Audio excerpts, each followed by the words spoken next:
Some of these I will have already taught many of you, and maybe in different places on Jazz Skills, but we'll have one dedicated area for these sort of movement drills.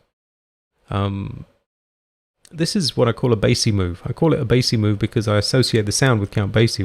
When I play it, I think you'll hear that.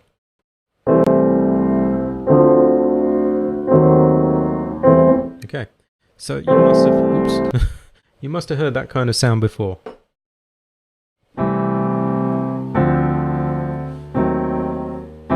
Right? I do it two ways on there, which I'll show you. First of all, let's talk about what happens. I'm going to keep, this is C6, D minor 7, D sharp diminished, and then to a C6 over E.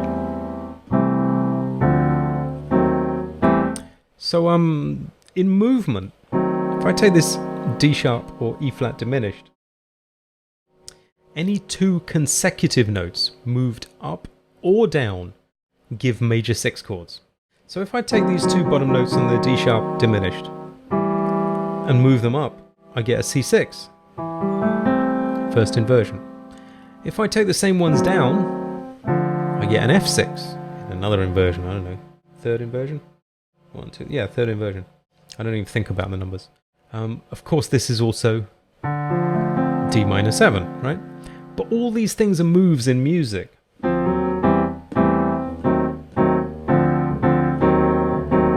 All that stuff, and the Count Basie ending. That stuff is the D minor 7, the diminished, and back to the C6. You know, so that's why I call them Basie moves, because I'm so used to hearing Count Basie do stuff like that. The first time I did it, every chord was struck. The second time I did it, I held the top two notes because they are common to all of the chords. Sorry. See those top two notes held throughout that, right? You could even do it with tenths. Like this. Right? And you can even hold the C at the top when you play those tenths. All that stuff, right? Okay, let me talk about where I might use a Basie move. Certainly if you have a long C in the melody and no chords to move around, right? So example might be The Very Thought of You does it. I'll do it in C.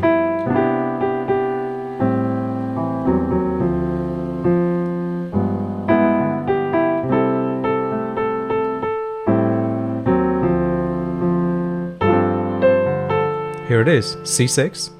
See, I keep getting the C in the melody. D minor 7, D sharp diminished, C6.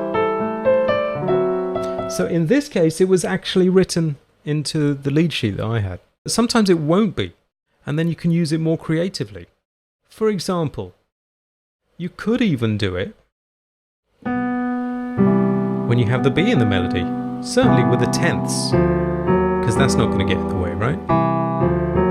Tenths are just a third separated by an octave, right? How about Misty would do that?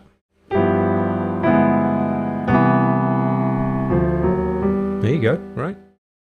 Or you could do it slower.